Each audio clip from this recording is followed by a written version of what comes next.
A paz do Senhor Jesus, chegamos hoje à lição de número 8, comprometidos com a palavra de Deus. Se você é pentecostal, você deve assistir essa aula para entender o fundamento da nossa fé, nossa confissão de fé, os nossos credos, o que acreditamos e por onde somos norteados no nosso ministério.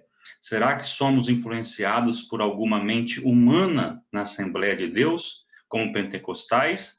Ou a nossa influência ela vem da Bíblia, da palavra de Deus que foi entregue a nós?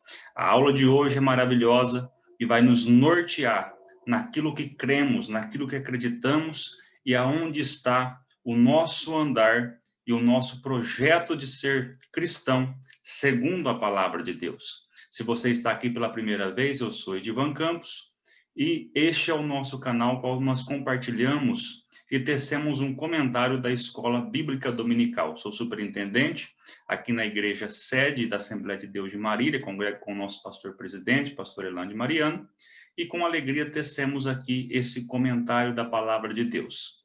Aqui embaixo vai ter alguns links importantes. Nós temos aqui o link da tutoria EBD Online, onde você tem todos os nossos slides em um só lugar. Também agora nós vamos estar lançando o curso Professor Lapidado, sem custo algum ali dentro da tutoria EBD Online. Assim que você acessar, você vai ter ali esse curso totalmente gratuito ali dentro. Também nós vamos desenvolver mais cursos ali. Também temos aqui um link para você receber grátis aqui os slides, para cadastrar o seu e-mail e também um link para o nosso grupo do Telegram. Você é o nosso convidado para estar conosco e receber em primeira mão o nosso material. Que Deus abençoe. Vamos então à lição de número 8. A lição de número 8, comprometidos com a palavra de Deus, vai nos nortear acerca da nossa fé. É de suma importância essa lição, como eu disse, para que possamos entender aonde estão os rudimentos da nossa fé. Essa lição ela é maravilhosa, ela tinha que ser colocada aqui em especial, com um tempo maior, para decorrermos acerca da palavra de Deus. Ser pentecostal é crer nos dons espirituais, sim, mas também nós temos que entender que a palavra é a nossa regra de fé. Então, nós temos aqui no nosso texto áureo, bem-aventurados que ouvem a palavra de Deus e aguardam. Jesus tinha acabado de falar ali com os fariseus, e uma mulher diz para ele que bem-aventurado seria o ventre da mulher que ele foi gerado e os seios que o amamentaram. Jesus então vai dizer que bem-aventurados os que ouvem a palavra de Deus e aguardam, ou seja, esta palavra vem de abraçar, gerar, produzir frutos. Então, bem-aventurados são aqueles que ouvem a palavra e deixam a palavra ser gerada dentro deles como uma semente, e esta palavra agora ela começa a dar frutos dentro da pessoa. Por isso que Jesus está dizendo, bem-aventurado, felizes, os que ouvem a palavra de Deus e aguardam. Aqui nós temos a verdade prática que diz assim: a autoridade divina da Bíblia deriva de sua origem em Deus. E isso por si só encerra a suprema autoridade das Escrituras como plena e total garantia de infalibilidade, ou seja, alguns escritos de outras religiões, eles têm a sua origem em uma mente humana, em uma pessoa. Mas a palavra de Deus tem a sua origem em Deus, ou seja, por si só, aqui nós já temos a autoridade, né? Ela é infalível, ou seja, a palavra de Deus tem a sua origem nele próprio. Nós não precisamos de uma mente humana agora nos nortear com outra coisa. É isso que nós vamos aprender nesta lição. A nossa leitura bíblica em classe está em 2 Timóteo, capítulo 2, do 14 ao 19, e 2 Pedro, capítulo 1, verso 20 e 21. Aqui nós estamos vendo uma carta pastoral, aonde Paulo manda recomendações a Timóteo, e também nós temos aqui a segunda carta de Pedro, da qual ele está dizendo que nenhuma escritura de particular interpretação, porque a profecia nunca foi produzida por vontade de homem, mas os homens santos de Deus falaram inspirados pelo Espírito Santo. Então nós temos que entender que a Bíblia foi escrita por homens, mas inspirados pelo Espírito Santo. Eu me lembro que eu ainda era líder de jovem e nós fomos em uma locadora, na época do videocassete, pegar ali um vídeo para assistir com os jovens, e ali tinha uma sessão que era gospel, e quando nós entramos ali naquela locadora, a atendente ali, a balconista, disse assim: vocês são crentes? E eu falei: somos sim. E ela falou assim: mas foi o homem que escreveu a Bíblia. E eu falei para ela assim: olha, eu não sei qual é a sua religião, mas eu acredito também que lá os homens escreveram também os seus livros. Ela ficou me olhando e falou: pois é, os homens também escreveram. E eu falei para ela assim: mas a diferença é que a Bíblia, ela foi inspirada por Deus para escrevê-la, e também se Deus se quisesse comunicar conosco, ele teria que usar um homem para escrever a nossa linguagem. Ele não ia escrever um animal, não ia escrever algo totalmente diferente da qual nós não iríamos entender. Então Deus colocou seu espírito nos homens, e esses homens escreveram a escritura. E depois de um tempo, graças a Deus, aquela mulher se converteu. Eu não sei se eu fiz parte nesse processo, mas abriu a mente dela, porque a Bíblia é escrita por homens, mas ela não é de particular interpretação. Ela não veio pela vontade de homem algum, mas os santos homens de Deus falaram inspirados pelo Espírito Santo. O nosso comentário da leitura de 2 Timóteo, capítulo 2, da qual nós temos aqui, nosso comentarista colocou, e eu coloquei esta parte para que fique bem explicado. O povo de Deus deve ser continuamente lembrado destas coisas, que a nossa leitura traz estas coisas à memória, ao início dela. Que coisas são essas? De Jesus Cristo ressuscitado, de Jesus Cristo, o Rei governante de Deus, da salvação que está em Cristo Jesus com glória eterna, do fato de que nosso Salvador Cristo Jesus anulou a morte e trouxe a luz da vida e a imortalidade por meio do Evangelho, e de todas as exigências de Deus para que nós perseverar com os bons soldados de Jesus Cristo, que nós perseveremos como os bons soldados de Jesus Cristo.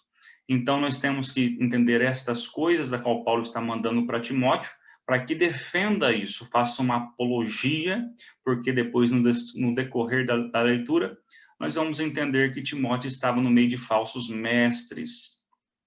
E aqui nós temos o nosso ponto central. Amamos a palavra de Deus e somos comprometidos com ela.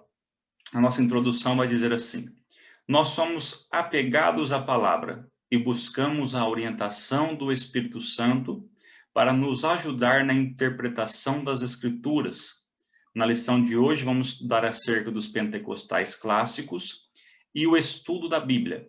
Então, nós vamos agora começar um estudo, porque nós somos comprometidos com a palavra de Deus, nós nos apegamos a ela, buscamos a orientação por ela. Então, agora nós vamos também aprender um pouquinho sobre os pentecostais clássicos, quais são as normas, as regras da qual nós seguimos. Nós vamos entender isso no decorrer desta lição. Aqui nós temos o tópico 1, a autoridade da Bíblia. Nós herdamos dos reformadores do século XVI o conhecido sola escritura, um dos 5 pilares da reforma protestante. A palavra sola, ela vem de somente, ok? Então, é somente a escritura. Eu coloquei aqui para você entender, para você se familiarizar com isso, sobre um pouquinho sobre a reforma protestante. É claro que teríamos que ter muitas aulas sobre isso, mas achei necessário colocar aqui um entendimento.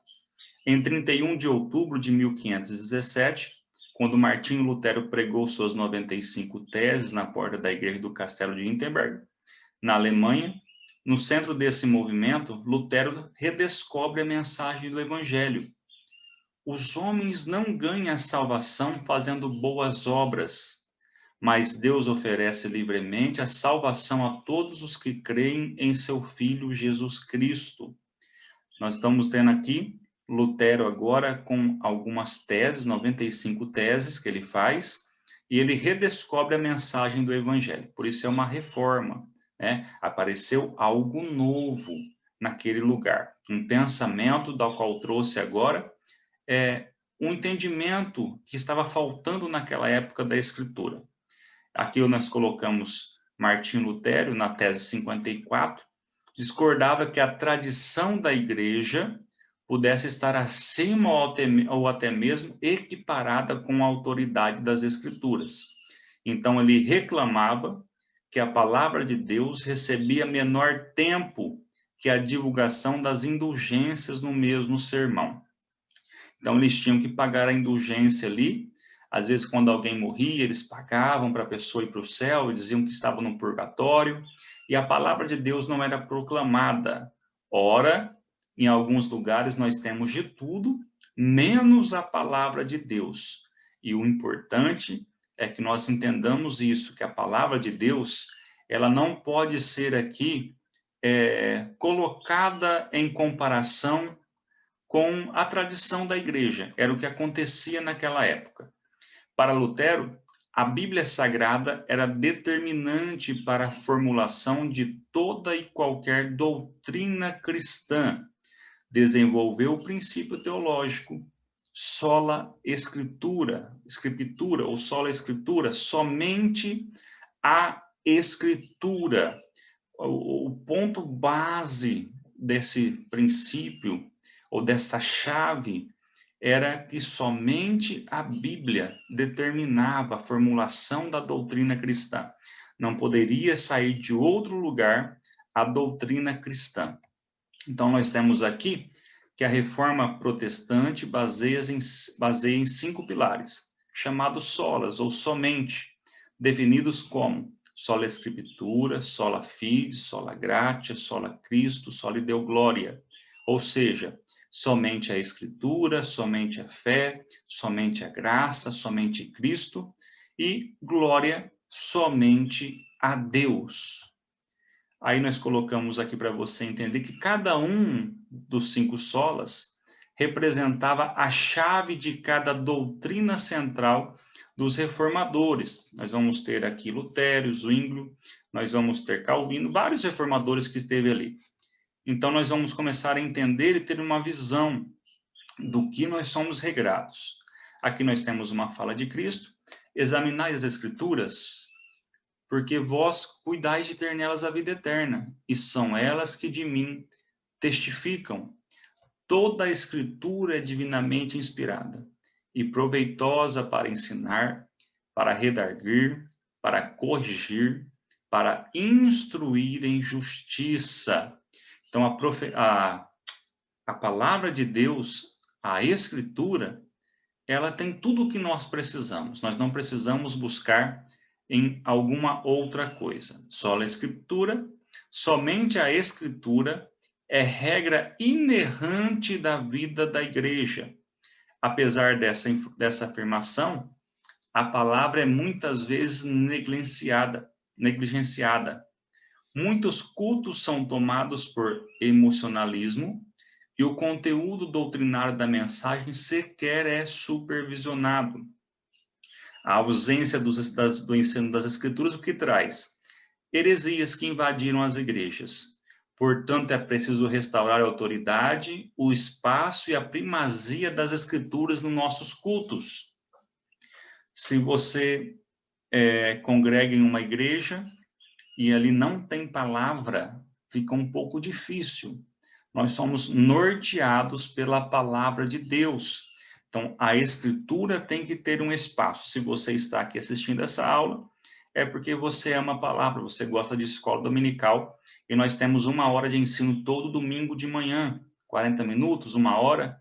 Então, nós não temos o problema de ficar escutando ou aprendendo ou ensinando a palavra, mas nós percebemos que em alguns lugares dá-se ênfase a muitas coisas, e 15 minutos de palavra, não tem culto de ensino, tem igreja que não tem escola dominical, e isso faz que as heresias invadam a igreja.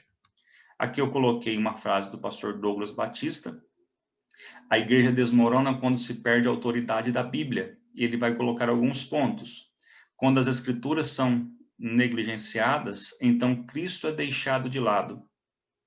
A graça é substituída por esforço humano, a fé é pervertida e desvirtuada, a glória que pertencia a Deus é transferida para o homem. Será que nós estamos vendo isso nos nossos dias?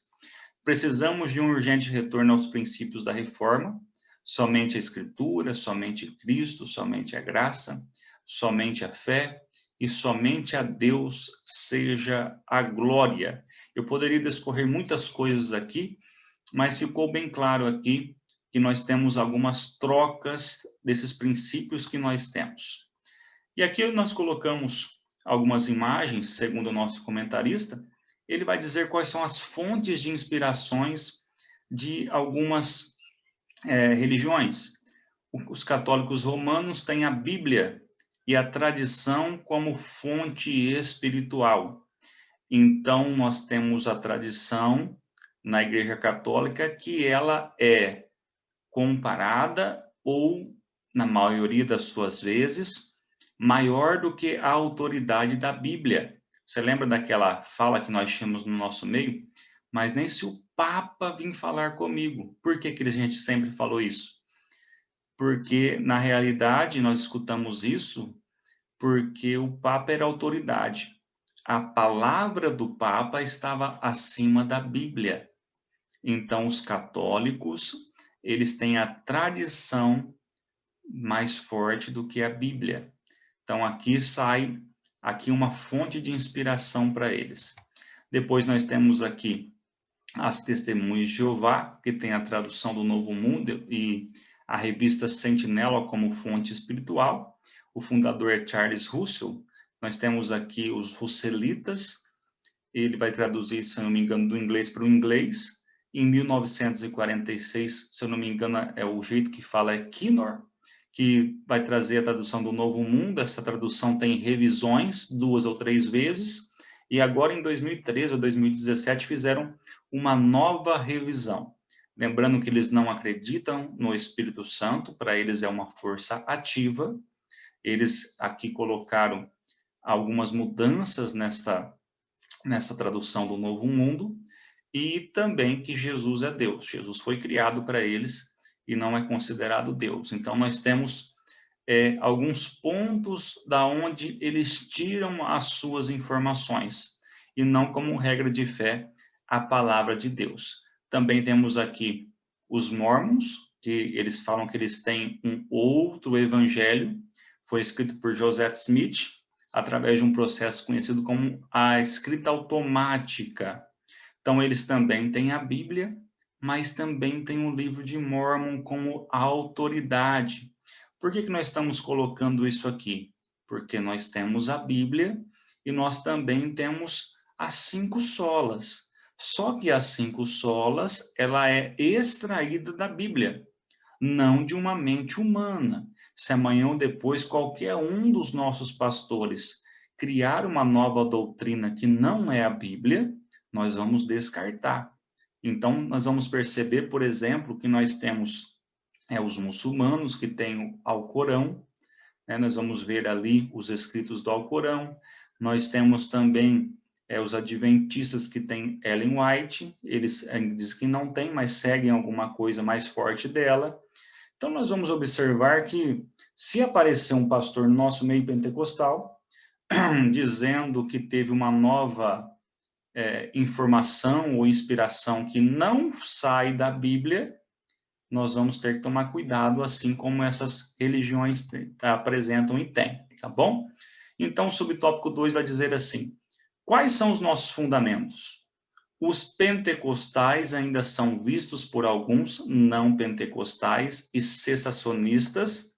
Cessacionistas são aqueles que não acreditam que os dons ainda existam, se cessaram os dons, como um movimento que se baseia suas crenças e práticas nas emoções e ensina a crença no cano aberto.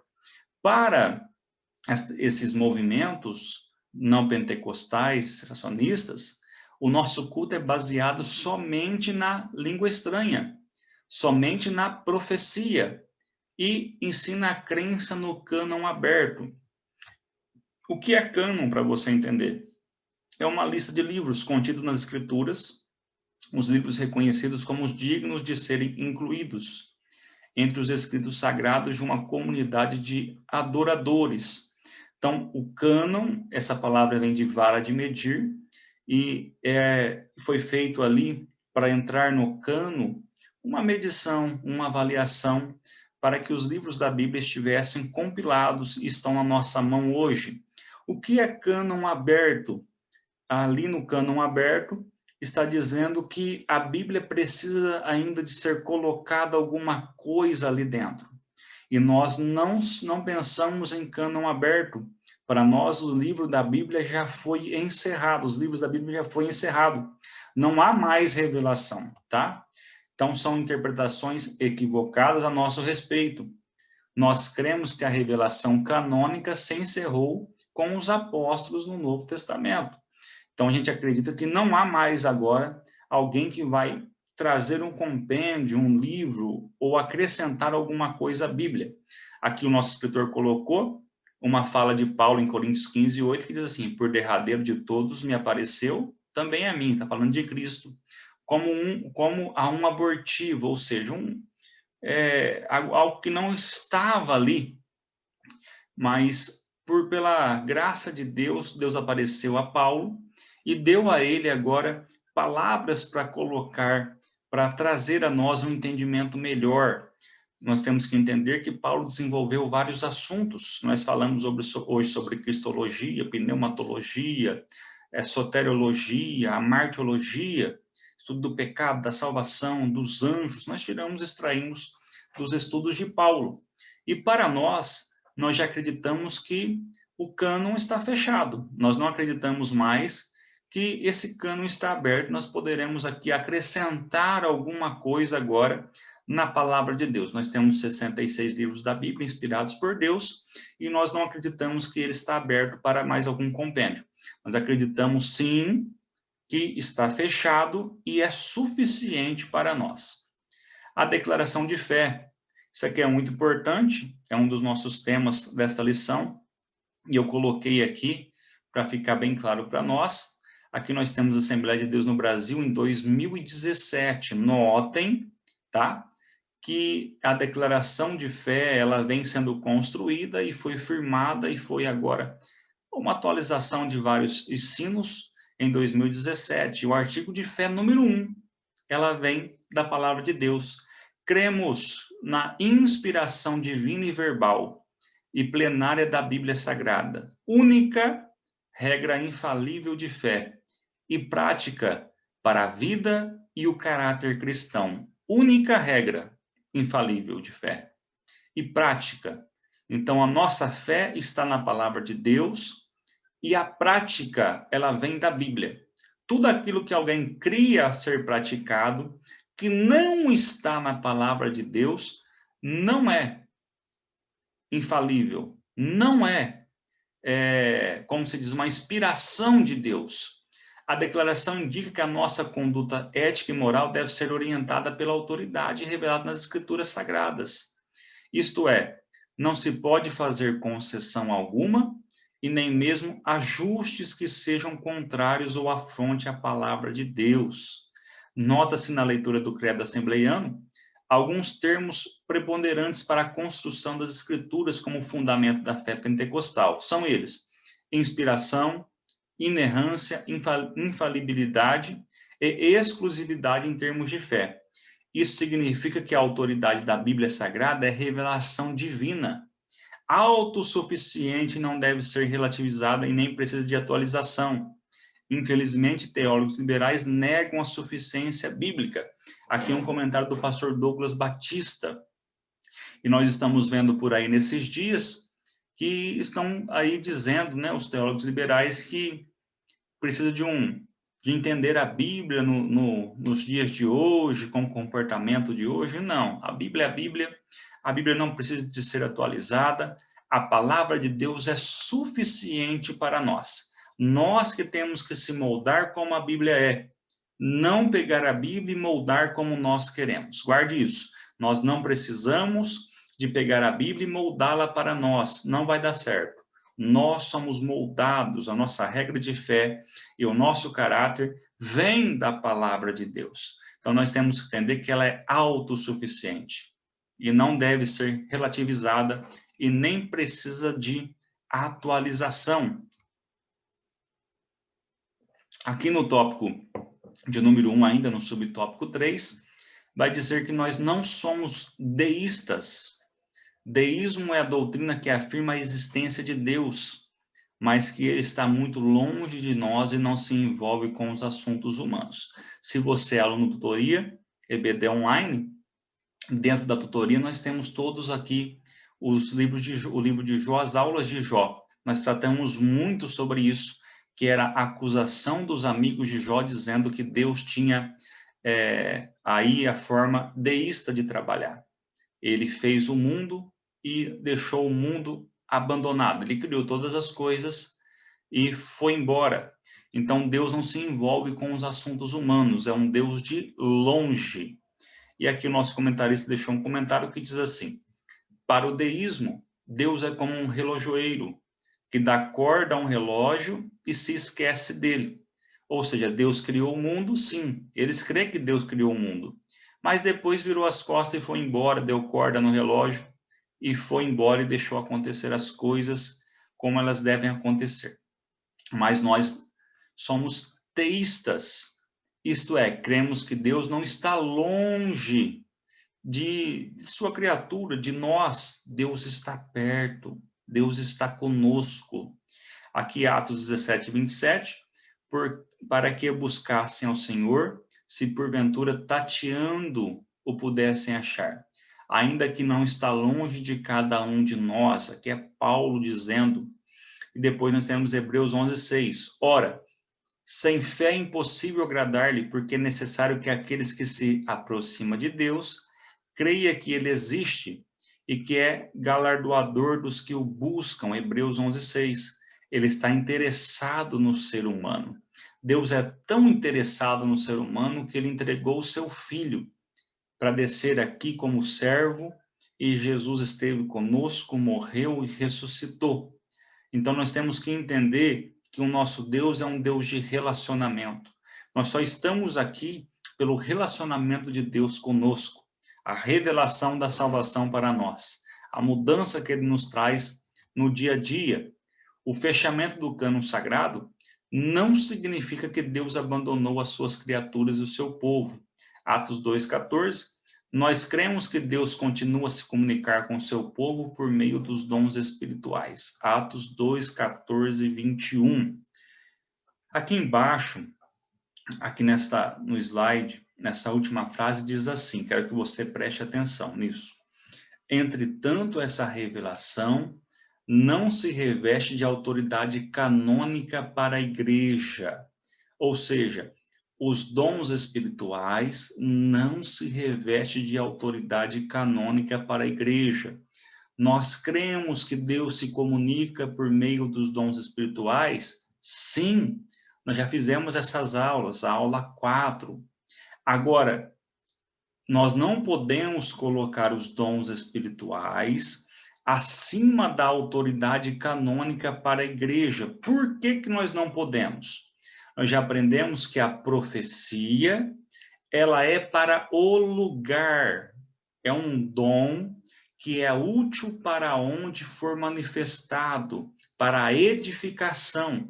Então, nós cremos nos dons espirituais? Sim, mas aqueles dons espirituais vai ser usado naquela igreja específica, naquele momento. Então, nós não somos norteados por dons espirituais. Nós somos norteados pela autoridade canônica para a igreja. Por quê? A palavra não é somente para uma igreja com lugar específico. A palavra é para todas as igrejas que estão fazendo culto. Palavra é palavra. Agora, os dons espirituais é para edificação, e o dom vai ser usado em cada igreja com a necessidade daquela igreja. Nós já falamos muito bem disso. Então, os dons espirituais não se revestem de autoridade canônica para a igreja, que fique bem claro isso, tá bom?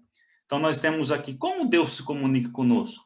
Através de dons espirituais, leitura da palavra, coisas simples do dia a dia, sonhos, visões. Então, nós temos vários modos de Deus se comunicar conosco. Através dos dons espirituais, nós temos a profecia, nós temos vários meios aqui, cura, milagre, leitura da palavra, como é bom ler a palavra de Deus, como é bom escutar a palavra de Deus, as coisas simples do dia a dia. Eu estava vendo agora, no dia 11, a respeito daquelas torres gêmeas nos Estados Unidos, e alguns homens deixaram comentários por que não morreram. Alguém ali estava dizendo que estava com uma bolha no sapato e parou na farmácia para comprar um band-aid. E só escutou o barulho, era para ele estar ali dentro. O outro carro não pegou, o outro estava no trânsito. Então, nas coisas simples do dia a dia, Deus livrou algumas pessoas de não entrar naquelas torres gêmeas. Então, nós temos que entender que Deus está falando nas coisas simples do dia a dia conosco. Às vezes você se atrasa, pega um trânsito, o carro não pega. Às vezes acontece alguma coisa que você não entende. Para escutar a voz de Deus, porque pode ser um livramento de Deus para a sua vida. Também em sonhos, em visões. O nosso Deus é um Deus que se comunica conosco de uma forma particular de cada um. Então, nós temos aqui também no tópico 2, o zelo pela doutrina. O zelo pela doutrina tem ligações com a apologética cristã. O que é a apologética cristã? É a disciplina que lida com uma defesa racional da fé cristã. Nós temos a Bíblia apologética na CPAD. Deriva da palavra grega apologia, que significa dar uma razão ou defesa. Antes santificai ao Senhor Deus em vossos corações, e estáis sempre preparados para responder com mansidão e temor a qualquer que vos pedir a razão da esperança que há em vós. 1 Pedro 3,15.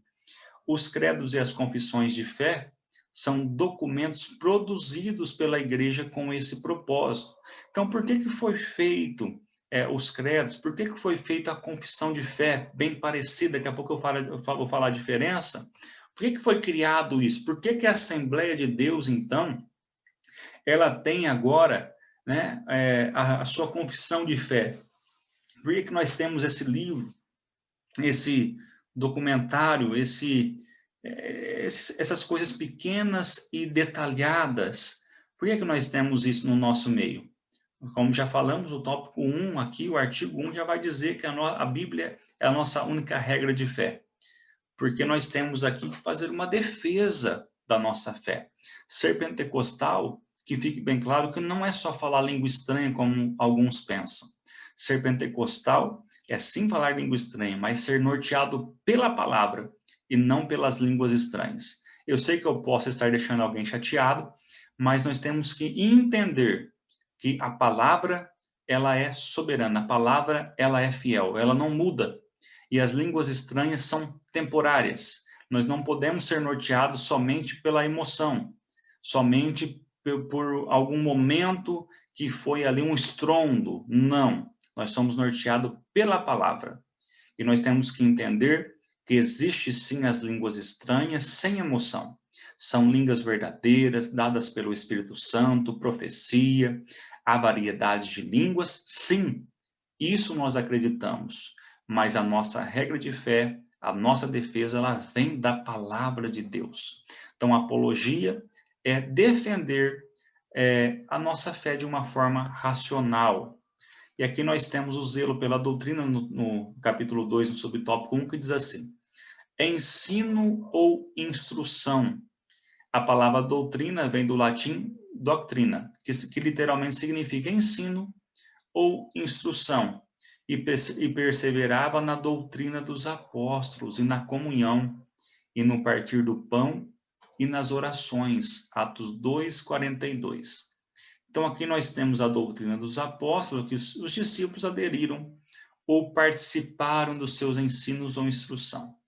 Nas Escrituras, a palavra significa simplesmente ensino, e a expressão aqui denota que eles continuaram a obedecer às suas instruções.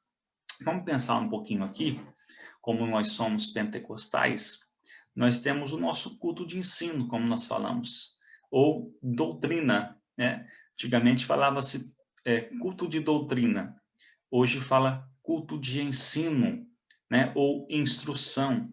A diferença é que antigamente esse culto de doutrina, às vezes, era um culto de costume. E hoje nós temos sim um culto de ensino, porque hoje, graças a Deus, nós diferenciamos costume de doutrina. A doutrina, eu já falei na aula passada, ela é universal, ok? A doutrina universal. Como assim, Edmar? Fala pelo menos uma doutrina. Os apóstolos, eles tinham uma doutrina da ressurreição de Cristo, que Cristo morreu e ressuscitou. E Paulo agora ele vai trabalhar nessa doutrina e ele vai trazer um estudo para nós chamado Cristologia, que é o estudo de Cristo. Então nós temos a doutrina de Cristo. Nós vamos entender o que acontece assim com o Espírito Santo, assim com a salvação, em várias ramificações da doutrina sistemática. Então, esta palavra ensino ou doutrina, tá, significa uma instrução para nós acerca de um assunto específico. Qual é o conteúdo da nossa fé? A palavra doutrina se aplica a um corpo básico e coerente do ensino cristão, como os credos. O termo credo vem do latim credo e significa creio, depósito e confiança. Então, o que é um credo? É uma confiança em algo, é acreditar em algo, é um depósito. Então, nós temos aqui os credos e confissões de fé. São documentos eclesiásticos, ou seja, ele vem de muito tempo, de muitos anos na igreja sendo desenvolvido, distintos, mas com o mesmo objetivo: interpretar as escrituras para sintetizar o ensino da igreja. Então, nós vamos entender que todos os nossos credos, confissões de fé, é para interpretar as escrituras. Então, sai da escritura para um melhor entendimento. E aqui nós temos no subtópico 3 a nossa confissão de fé e a Bíblia. A nossa confissão de fé não é de autoridade particular, pois expressa o pensamento e a vida da igreja. Esse documento é submetido às escrituras e estão em conformidade com elas. Como assim?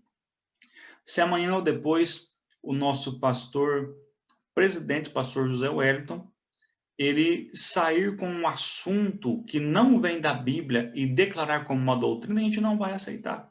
É claro que isso não vai acontecer, ele é muito coerente, mas é só um exemplo. Então, nós entendemos que a nossa confissão de fé não é de autoridade particular.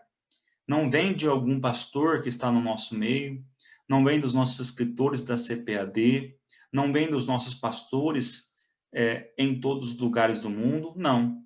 A nossa confissão de fé não é de autoridade particular, pois expressa o pensamento e a vida da igreja. Então, todos os credos, toda a confissão de fé é um documento que é submetido à Escritura. Vamos analisar então. Vamos pensar no que está dizendo, qual é o assunto? Vamos para a Bíblia. Vamos ver se está em conformidade com as Escrituras. Se está em conformidade, passou, então é aceito no nosso meio. Não passou, então não é aceito no nosso meio. Eu coloquei aqui para você entender que não existe tanta diferença entre um credo, uma confissão de fé ou uma declaração de fé, embora os credos normalmente sejam mais curtos, enquanto as confissões expõem mais detalhadamente as doutrinas bíblicas. Essa que é a diferença dos dois, mas os dois servem aqui para defender, para nos nortear, para depositar agora o nosso entendimento sobre a palavra e confiança nela. Aqui há no Novo Testamento embriões de credos e confissões de fé que foram desenvolvidos ao longo da história da igreja. E Simão Pedro respondendo disse: Tu és o Cristo, o Filho de Deus, o Filho do Deus vivo. Aqui é uma revelação que nós temos um embrião, né, onde vai nascer agora a igreja. Jesus vai perguntar para eles quem eles acham que é, e Pedro tem uma revelação e vai dizer: Tu és o Cristo, o Filho do Deus vivo. Então nós vamos entender que agora a igreja, ela é fortificada através dessa verbalização sobre essa pedra que é Jesus Cristo. A igreja se forma em cima desse alicerce que é Cristo. É o que Paulo fala em Coríntios, né? Algum planta dá o crescimento, mas o alicerce é Cristo, o fundamento é Cristo, né? Desculpa, o fundamento é Cristo. Nós não construímos algo que não seja em cima do nosso fundamento, que é Cristo. E aqui nós temos agora algumas formações, Filipenses 2:8, 1 Timóteo 6:13, da onde vai nascer agora esses embriões de confissões de fé, onde vai nortear. É claro que a igreja primitiva, ela estava vivendo os primeiros momentos agora da palavra de Deus, e agora foi se desenvolvendo alguns assuntos com o passar dos anos, através dos séculos, e nós fomos criando agora, através da palavra, um norte para a nossa vida. Nós temos aqui o tópico 3, cuidado quanto aos modismos. Será que nós temos muito isso no nosso meio hoje? O tópico de número 3, o nosso escritor colocou algumas coisas aqui. Devemos defender a nossa fé das seitas e heresias e refutar os erros que se opõem aos ensinos bíblicos. Lembrando, queridos, que seitas são pessoas que têm ali o seu livro, a sua regra de fé, que não é a Bíblia, né? Eles têm ali a sua forma de pensar, de agir, e heresias são aqueles que pegam a Bíblia e torcem ela do jeito que eles querem. Então, tem lugares que, além de ser seitas, eles fazem heresias. E nós devemos refutar que se opõem aos ensinos bíblicos. E aqui o nosso escritor, ele vai colocar algumas coisas sobre os modismos que nós temos na igreja. Essa palavra traz a ideia do que está na moda. E aí nós temos Efésios 4:14. Para que não sejamos mais meninos inconstantes, levados em roda por todo o vento de doutrina, pelo engano dos homens que com astúcia engana fraudulosamente. Efésios 4:14. São os ventos de doutrinas que vêm e se vão. Ou seja, eu não sei quanto tempo você tem de fé, mas pode ser que você já viu, já escutou sobre algum desses ventos de doutrinas que chegaram no nosso meio. E nós só estamos vivos porque a palavra de Deus venceu e sempre vencerá, aonde ela é exposta. E aqui nós colocamos alguns modismos. Nós temos aí o dente de ouro. Essa época foi uma época de caçar o ouro aí nas igrejas. A época que você orava e nascia o dente de ouro. A unção do riso, a unção do cai-cai, sopra e a pessoa cai, o G12. A febre dos anjos, as pessoas viam um anjo, tinha uma cadeira separada para o anjo sentar. Então, a gente percebe o seguinte: alguém pode orar e pode nascer um dente de ouro? Sim. Pode ter um dia específico que o Espírito Santo pode dar uma unção de riso. Eu quero lembrar vocês que nós temos alguns documentos que os nossos pioneiros, eles tiveram. A gente tem que tomar um pouco de cuidado. Alguns escritos, a gente não sabe se procede ou não, mas um dos nossos pioneiros já tiveram uma unção de riso. Pode ser que algum dia alguém caia na igreja? Sim. Pode ser que algum dia o anjo vai ser usado para alguma coisa específica? Sim. O anjo falou com Maria, o anjo falou com Cornélio, isso no Novo Testamento. Mas a gente tem que entender que essas coisas, elas viraram modismo no nosso meio. Nós temos que entender que nem todo dia as pessoas vão cair. Nem todo dia o Espírito Santo vai tomar alguém para dar risada. Irmão, você acredita nisso? Não é que eu não acredito, estou dizendo que pode acontecer. Mas o que acontece com esses modismos?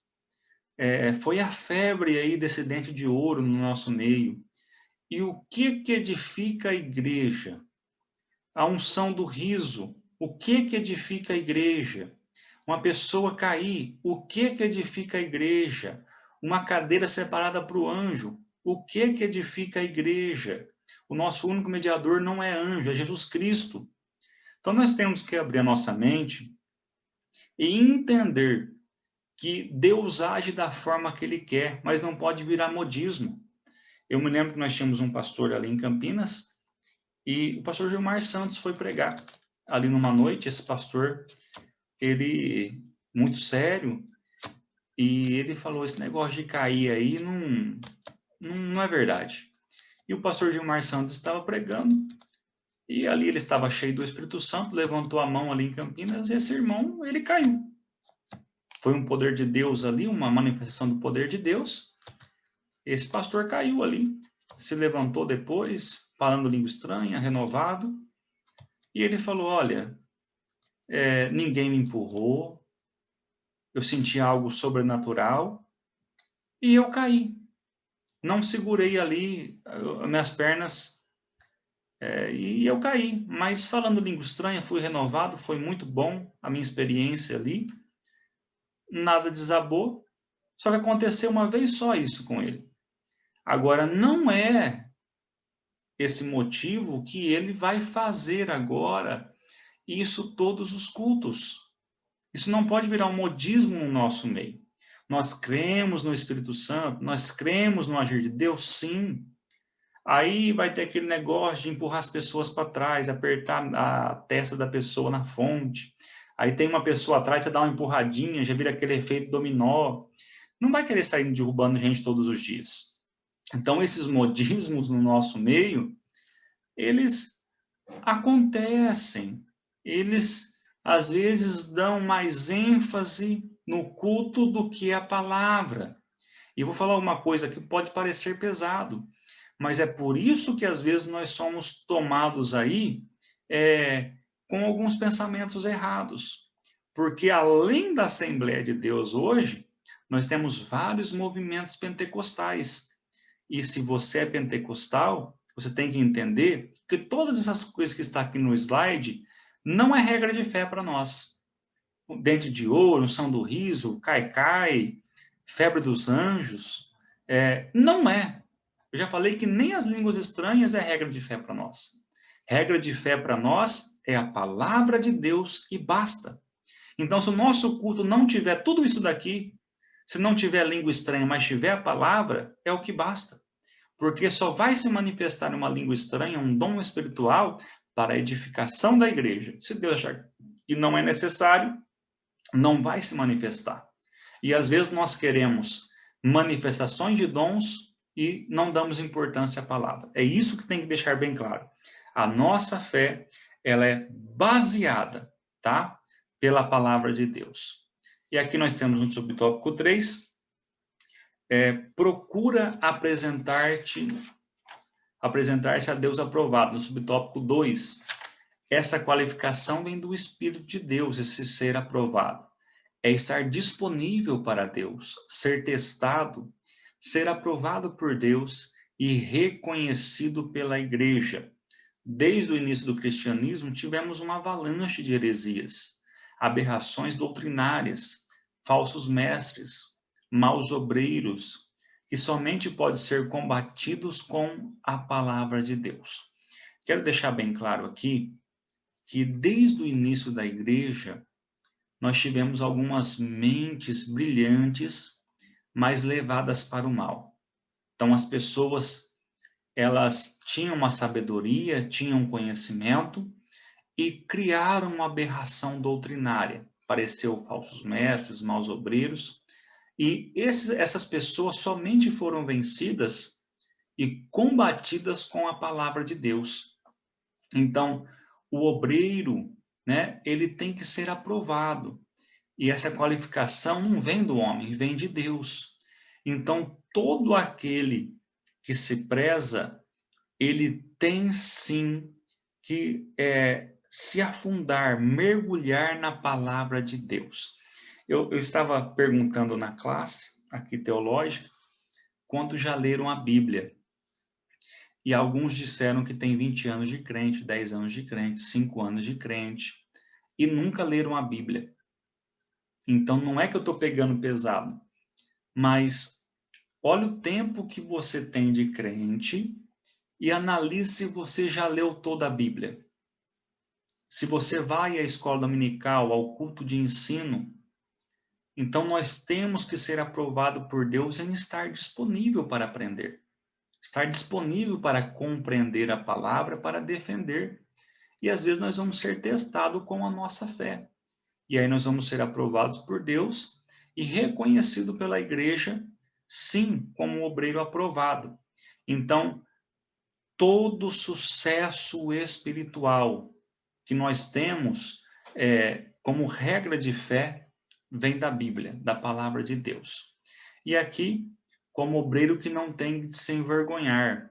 O termo obreiro, tanto no grego como em português, vem de obra, trabalho. Tem significado amplo no Novo Testamento. A nossa declaração de fé afirma: o termo obreiro é genérico e usamos praticamente para todos os cargos e funções na igreja. Então, todo aquele que trabalha ali, ele é um obreiro do Senhor. Nós temos todos aqui como uma forma genérica de dizer que aqueles que têm cargos e funções, ele é um obreiro na casa do Senhor. No sentido literal, se refere ao trabalhador no campo. Todos que se dedicam à obra de Deus, de maneira geral, aos apóstolos e demais oficiais da igreja. Então, os obreiros são aqueles que estão trabalhando. Nós temos aqui no sentido literal de trabalhar no campo, de plantar semente, de fazer produzir alguma coisa. Por exemplo, nós temos um líder de jovem, ele é um obreiro. Ele está ali plantando na vida daqueles jovens a palavra de Deus. E é interessante que às vezes nós plantamos mal. Eu me lembro do pastor Walter, que ele contava uma história que o pai dele fez ali o arado na terra, fez os sulcos na terra ali, abriu ali as valas, poder falar assim, e deu um milho na mão dele, né, um pacotão de milho, um balaio de milho, e falou: agora você vai, e você vai jogando de 3 em 3 com um espacinho aí, não sei como é que era certinho, e você vai jogando esses milhos aí, o pai vai em outro lugar, você fica aí fazendo esse serviço para o pai, e já fecha a terra. Ele pegou o balaio de milho e virou ali em cerca de 10 metros, já despejou tudo de uma vez, fechou aquele buraco, fechou os buracos rapidinho para não fazer o serviço e foi embora. No final do dia o pai falou: você plantou milho? Ele falou: plantei, pai, tá tudo certo. Então tá bom. E aí veio a chuva, veio as águas e começou a nascer. Só que todo o milho nasceu naquele vãozinho de 10 metros que ele plantou e a plantação não nasceu nada. Aí vocês sabem o que aconteceu com o menino Walter naquele dia, né? Diz que apanhou tanto do pai. E às vezes Deus coloca coisas na nossa mão e ele nos dá regra, conforme a palavra de Deus é. E às vezes nós queremos fechar rápido, nós queremos colocar a semente só num lugar. Não faça isso. Nós temos regra de fé, nós temos credos, nós temos confissão de fé, nós temos um modo de trabalhar que tem que ser norteado pela palavra de Deus. Peça a Deus sabedoria, peça a Deus na palavra que te dê sabedoria para cuidar daquilo que foi confiado na sua mão, daquilo que foi confiado para você plantar. E aqui ainda no tópico 3, o subtópico 4, diz assim: que maneja bem a palavra da verdade. O verbo grego para manejar bem é ortotômio, literalmente cortar reto, cuja ideia é cortar em linha reta, ou seja, a palavra, ela por si só, ela é autossuficiente, nós não precisamos de acrescentar alguma coisa. Nós temos que cortar na linha reta e falar ela como ela é. E aqui eu coloquei aqui que a preocupação de Paulo é com o ensino correto da palavra de Deus. Aqui nós vamos ver aqui que é como base numa exegese sólida, como aplicação para a edificação espiritual da igreja. O termo exegese procede do substantivo grego exegese, isto é, narrativa, explicação ou interpretação. Abrange os vocábulos contar, explicar, interpretar, descrever, relatar e revelar. Pastor Esdras Bento. Então, nós vamos entender que essa palavra exegese, né, a gente fala exegese, ela vem para você nunca mais esquecer o que é exegese. Ela vem da palavra ex. Lembra do êxodo? Você vai lembrar o que significa êxodo. Significa saída. Então, a palavra exegese, ela vem de ex. Ela vem de saída. Como que é isso, Edivan? Ela vem, então, de como você tira o texto ali da Bíblia em como você conta aquele texto, como você explica aquele texto, como você interpreta, como você descreve, relata ou revela aquele texto. Então, nós temos que entender que a palavra por si própria, ela é autossuficiente para a nossa vida. Esses dias para trás, um aluno chegou e falou para mim falar um texto para ele, e falou: professor, me dá um texto da Bíblia, porque eu já tenho uma mensagem com o seguinte tema, mas eu ainda não tenho o texto. Então, isso não vem de Deus, queridos. Não adianta ter uma mensagem que não sai do texto. Toda a mensagem sai do texto. Então, o que é aí o pensamento da exegese? Nós temos que entender que nós vamos explicar o que é o texto, não o que nós simplesmente pensamos do texto. É daí que vem as heresias. Então, que maneja bem a palavra, que fala a palavra simplesmente como ela é, e o seu efeito é grandioso. E aqui na nossa conclusão diz assim: nós temos compromisso com a palavra de Deus e cremos que ela é a única revelação de Deus escrita para a humanidade. Diante disso, fica claro que nenhuma outra literatura exerce autoridade sobre a nossa vida. Que Deus abençoe a sua vida, e a nossa regra de fé é a palavra de Deus. Que Deus guarde grandemente, que essa lição possa ser bênção na sua vida, que essa lição possa ser maravilhosa na sua vida. Deus abençoe.